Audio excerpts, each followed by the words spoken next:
On this episode of Homemade Chow, we're going to do a quick review on this sous vide machine. This is the Nano by Anova, and a friend of mine had recommended I get one of these. He was really excited about the sous vide cooking technique. No, it's not my friend Drew over at Camp and Cast, which, by the way, Drew, if you're watching this video, you should get yourself one of these. But in this video today, I'm going to show you what's in the box, how it works, some tips and tricks that I've learned by using it, and hopefully this review will help you determine whether this is the right sous vide machine for you. Okay, so let's see what comes inside the box, but I will also point out that on the box it does give you some information and some tips, and again, the specifications, including information on the app and the community that's there to share recipes. Really great app. So yeah, let's take a look at what's inside. So here you're going to notice this is a little packet that contains your instructions and warranty information. The instructions are super simple. Basically getting started, set up, how to cook, and then of course it tells you everything you're going to be seeing with all the buttons and whatnot on the actual sous vide cooker itself. So set that aside. So this is the sous vide machine, the entire thing. You can see these are the controls. You increase the temperature, decrease in temperature. This is how you get it started and pausing it. Your target temperature, the time. It's really interesting how simple this thing is, but how effective it is. This is your clamp. You can put this on anything, a pot or a plastic bin that's food safe that you can cook it in, that holds your water. Your heating element is down here, and then your water circulation is also part of this here.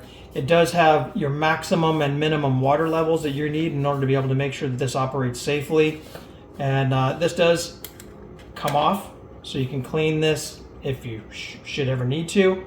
I've never needed to, but and again, inside, don't know if you can see that, that's your heating element down inside there. One thing I would say, this cord is very short. I wish they had a little bit longer cord. It's probably a whole 3 feet, maybe 3.5 feet long.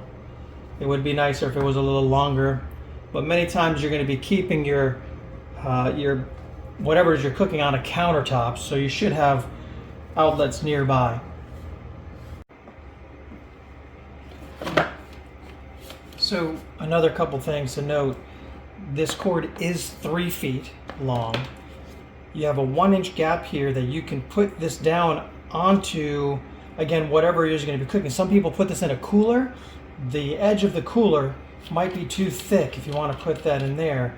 This, again, is 1 inch. However, with this portion of the clamp that holds it onto whatever you're using and this grip, you really only have 5/8 inch of space. So I would not try to obviously force this into anything that's going to be wider than 5/8 of an inch, but usually a pot or a plastic bin would be no problem at all.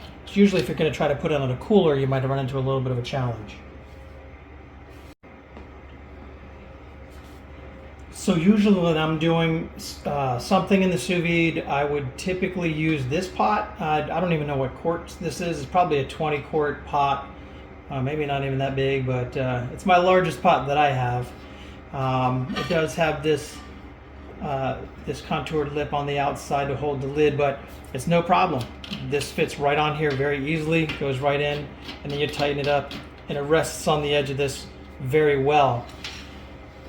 It's recommended, and I definitely agree, to have a large enough pot to have enough water in here that there's plenty of circulation around whatever it is that you're cooking. If you make it to where the item takes up the majority of the space and there's hardly any water, I don't believe it's going to really allow for the water to do its thing or the temperature to set good enough for whatever it is you're trying to cook. So make sure you have plenty of water, more water than item, if that makes sense. So yeah, we'll get started on this. Let me show you what it looks like. So tonight we're going to sous vide a couple of veal chops. Some people might say, oh, veal chops are very tender. Why would you need to sous vide a veal chop? Well, the reality is sous vide, yes, can make things absolutely tender when you sous vide them for a very long period of time. It's kind of like that slow and low when it comes to barbecue. But you could also replace reverse searing with a sous vide. So for example, many of you guys may or may not know what a reverse sear is, but if you don't know what it is, look it up. It's a great way to do a reverse sear instead of being in the oven and drying out your meat. It keeps everything absolutely moist, and then when you're ready to sear the outside of these, it is just absolutely perfect. So that's the one thing I do love about this sous vide so far. I've done this many times with steaks, chicken breast, and the reverse sear concept is absolutely amazing. So we'll go ahead and dress these up and get them ready to go.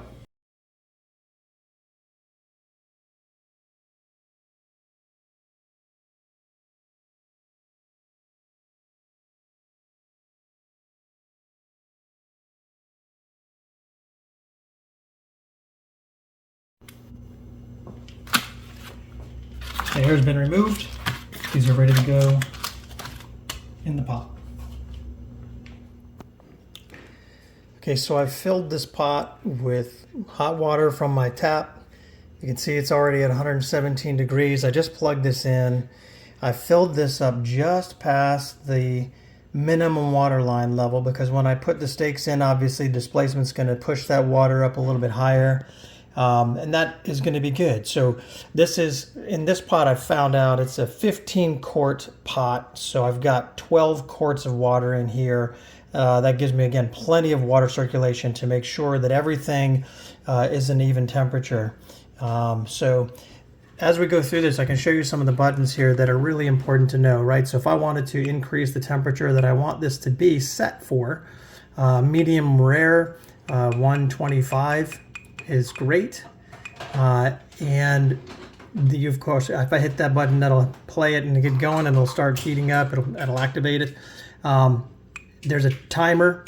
I've got the core temperature. That's what the target temperature that I'm looking for, and then the current temperature of the water now. So that is, again, the current temperature. That's my target temperature, and that's a timer for how long you might want to have whatever it is you're cooking in the sous vide machine. Again, bringing down the temperature you're looking for, bringing up the temperature you're looking for, and activating it or stopping it. That's what we have here. And again, this is Bluetooth. It's nice because you can connect it onto your phone and control it through your phone. But again, this is really, I'm gonna go ahead and hit play. My target temperature is 125. You can see it's starting to circulate the water now. A little bit of a tip, you may want to put something underneath the pot. And although it's not extremely hot, 125 degrees is not very hot at all, but it just helps keep your surface protected. And I'll go ahead and place the steaks in here now. All right, I'm going to set these in now. It's okay to set it in even if it's not at temperature yet, because even if these steaks are cold, sometimes you can even put them in frozen. It's going to drop the temperature of the water anyway. And then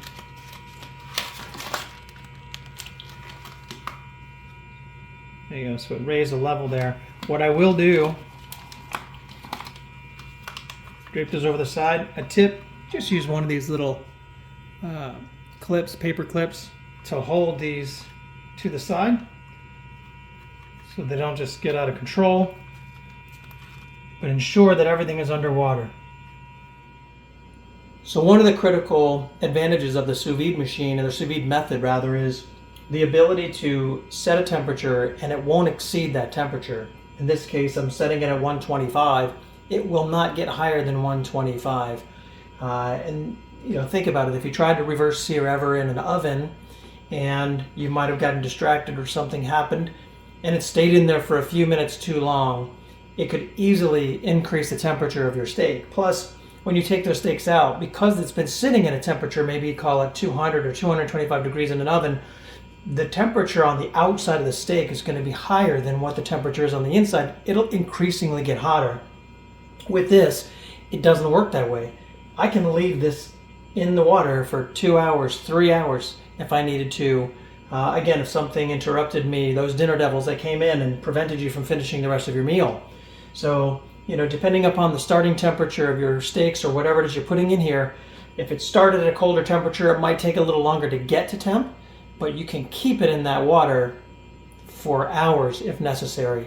I've seen some recipes on there that literally people have put something in there for 50 hours and just let it go at that slow and low. But in this case, these will probably sit in here for about an hour, and we'll go ahead and sear them on the skillet when we're done. But again, this review is not about the recipe as it is more the review of the unit in itself.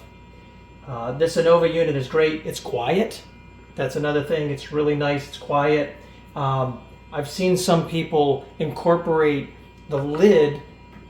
Oh, it just made it to temperature and it notified me.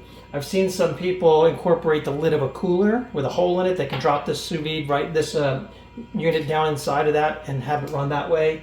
But ideally, this is what it's meant for. Something else to note: different recipes use different methods, but this has been amazing. If you like poached eggs, you might want to look at a recipe for a soft boiled egg. It blows poached eggs out of the water. Plus you can do a lot of them at one time, where you really can't do that from a poached egg. But so far I really enjoy this. All right, now that you're done, you just got to take this right out of the water. And again, depending upon how hot it is, it's not really that big of a deal. If it's like this, it was only 125 degrees. I mean, it's very warm to the touch, but it's not a problem. Take it out. You just want to drain it. Make sure that the water is out of this area here. Shake that out. Bring that over to the sink. You can rinse that out. It's just water. And you're going to take this off. If anything were to ever get in there, a bag were to rupture or something, you have the ability to clean it. Yeah, super simple. That's all you got to do there. Before I wrap this up, I'd like to show you some of the features of the app that Anova has. Okay, let's take a look at the app. So this app is very user-friendly. Again, very easy to navigate. You can see there's a search option here. You immediately open up to the home page. Tons of recipes to get some ideas on how to use your sous vide, your Nano. And of course, there's the option here. This icon for the Anova will help you pair with your Anova. If I actually would hit the right thing. There you go. So you can see, depending upon what you have, you can just connect. Or again, there's also this option here for guide, which is great, because depending upon what you're planning on making, if you're making, beef or poultry, eggs, seafood, you can click on any of these. For example, you're going to make beef. It'll let you know, what are you trying to do? Brisket. It'll even give you what you need to know for the degrees. If you want this to be, let's see, maybe brisket would probably be the best, not the best one to pick. Let me go back here. Let's go back and say you're going to cook a ribeye steak. So for the degree of doneness, it'll tell you what temperature. If you want to move it over to medium rare versus medium, excellent, and a cooking guide. So that's always nice to have. And like I said, again, you can even mark favorites. If you can even post your own recipes here into this app. So I think it's a phenomenal app, very user friendly. Again, just a nice feature to the Anova Nano. All right. I hope this video has helped you out. I really hope that it's inspired you to get your own sous vide machine, whether it's Anova's version or not. There are others that are out there, but it's a wonderful cooking technique. It really does a great job. I'm highly impressed by this little machine. I mean, it's small. It can fit inside your drawer. It's only 13 inches top to bottom, so but it packs a mighty punch. It really does a good job.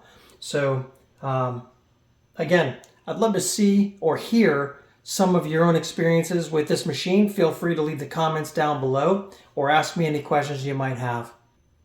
That'll do it for this review. Thanks so much for watching the video.